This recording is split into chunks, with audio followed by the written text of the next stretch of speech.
नमस्कार दोस्तों, मैं राजेश श्रीवास्तव गवर्नमेंट टॉक्स में आपका स्वागत करता हूं। आइए भारत सरकार द्वारा जारी प्रेस विज्ञप्ति की विभिन्न पहलुओं पर प्रकाश डालें। उपराष्ट्रपति सचिवालय ने श्री एम वेंकैया नायडू के कार्यकाल के चौथे वर्ष पर ई पुस्तक का विमोचन किया। उपराष्ट्रपति ने पिछले वर्ष की तुलना में 22 उद्घाटन कार्यक्रमों सहित कुल 133 कार्यक्रम में भाग लिया। उपराष्ट्रपति ने कम ज्ञात महिला स्वतंत्रता सेनानियों के बारे में 26 फेसबुक पोस्ट की श्रृंखला और सेलुलर जेल में कैद स्वतंत्रता सेनानियों के बारे में भी अन्य फेसबुक श्रृंखलाएं लिखी। उन्हें मातृभाषा को बढ़ावा देने की जरूरत पर भारतीय भाषाएं समाचार पत्रों को व्यापक रूप से लिखा। उपराष्ट्रपति ने हमारी जन्मजात शक्तियों को फिर से जोड़ने की आवश्यकता पर जोर दिया।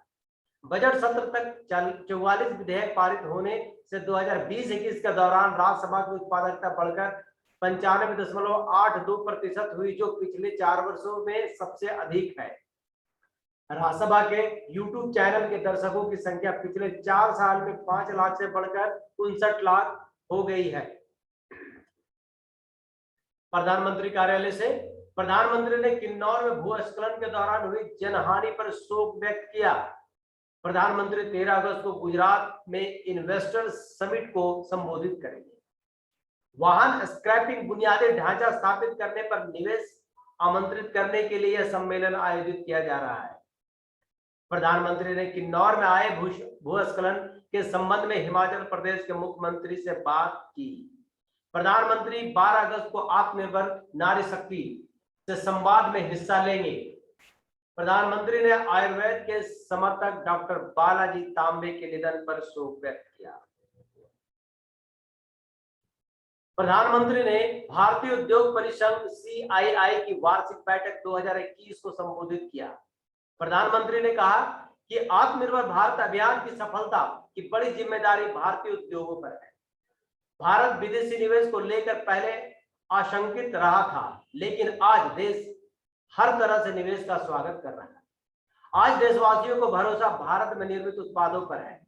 उन्होंने कहा कि हमारे उद्योगों पर देश के विश्वास का परिणाम यह है कि कारोबार में आसानी, ईज ऑफ डाइंग बिजनेस और जीवन जीने की आसानी, ईज ऑफ लिविंग में सुधार हो रहा है।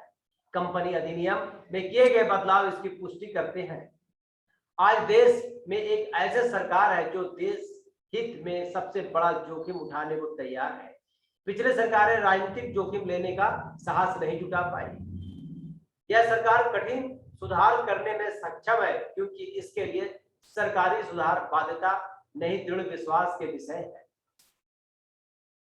पूर्व प्रभावी कराधान को समाप्त करने से सरकार और उद्योग जगत के बीच आपसी विश्वास को और मजबूती होगी। अंतरिक्ष विभाग से केंद्रीय मंत्री डॉक्टर जितेंद्र सिंह ने कहा कि इसरो द्वारा एक नवीनतम और अत्याधुनिक अर्थ ऑब्जर्वेशन सैटेलाइट का प्रक्षेपण निर्धारित है।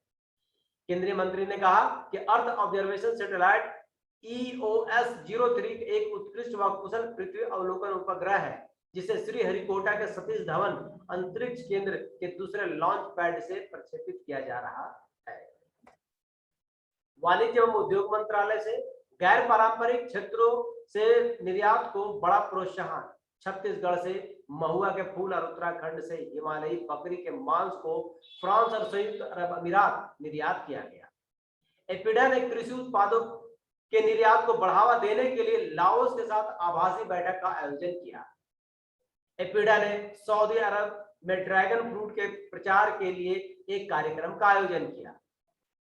Government e market place GM ने नेशनल पब्लिक प्रोक्योरमेंट कनक्लेव के 5वें संस्करण का आयोजन किया।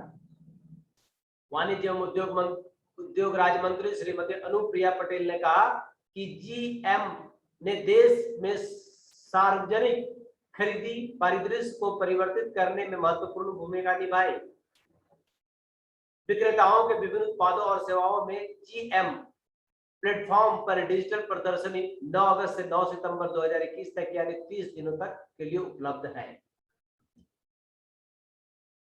उपभोक्ता कार्य, खाद्य एवं सार्वजनिक वितरण मंत्रालय, उपभोक्ता मामले की सचिव श्रीमती लीना नंदन ने कहा कि भारत अपने देश में मौजूद सर्वोत्तम वैज्ञानिक प्रतिभाओं का उपयोग करने में पूरी तरह सक्षम है। उपभोक्ता मामले, खाद्य एवं सार्वजनिक वितरण मंत्रालय के तहत राष्ट्रीय परीक्षणशाला NTH ने आजादी का अमृत महोत्सव भारत 75 मनाया। विज्ञान एवं प्रौद्योगिकी में उभरते क्षेत्रों पर 2 दिवसीय वेबिनार 11 और 12 अगस्त 2021 आज से शुरू हुआ। रक्षा मंत्रालय से भारतीय सेना की टीम तोहराम शेर ग्लेशियर के 5 अछूती चोटियों पर एक साथ चढ़ने का प्रयास करेगी। स्वर्णिम विजय वर्ष विजय ज्योति अंडमान और निकोबार द्वीप समूह श्रृंखला को पार कर गुजरी। अपनी समुद्री यात्रा के अंतर्गत विजय ज्योति नारकोडम और बैनर द्वीप में ले जाई गई। विजय ज्योति जनता के दर्शन के लिए हटवे पहुंचेगी।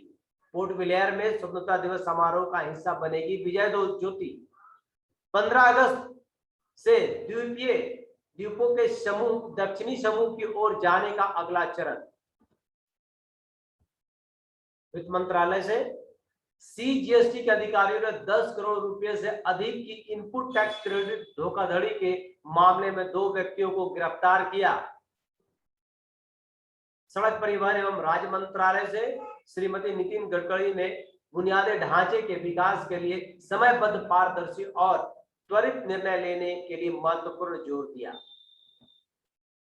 जनजातीय कार्य मंत्रालय से जनजातीय कार्य मंत्रालय की औरंगाबाद में एक अनूठी पहल। जनजातीय महिलाएं वृक्ष बंधन परियोजना के अंतर्गत देसी पेड़ों के बीज से राखी बना रही है। वृक्ष बंधन परियोजना के अंतर्गत औरंगाबाद के 1100 जनजातीय महिलाएं रक्षा बंधन के लिए देसी पेड़ के बीज से राखी बना रही है। यह वन क्षेत्र बढ़ाने तथा जलवायु परिवर्तन से निपटने में अनोखा योगदान है। महिलाएं किसान मंच की 1100 सदस्य ने देसी बीजों से राखी बनाने की बात सोची। गौ आधारित पारंपरिक खेती संबंधी परियोजना का उद्देश्य जनजातीय समुदायों के परंपरागत पारिस्थितिकीय ज्ञान को संरक्षित और पुनर्जीवित करना तथा रासायनिक कृषि और नकारात्मक प्रभाव से रक्षा करना। एक बार के उपयोग के बाद बीज मिट्टी में बोए जा सकते हैं। इसके पर्यावरण को लाभ मिलेगा और परियोजना से जुड़ी जनजातीय महिलाओं को रोजगार मिलेगा।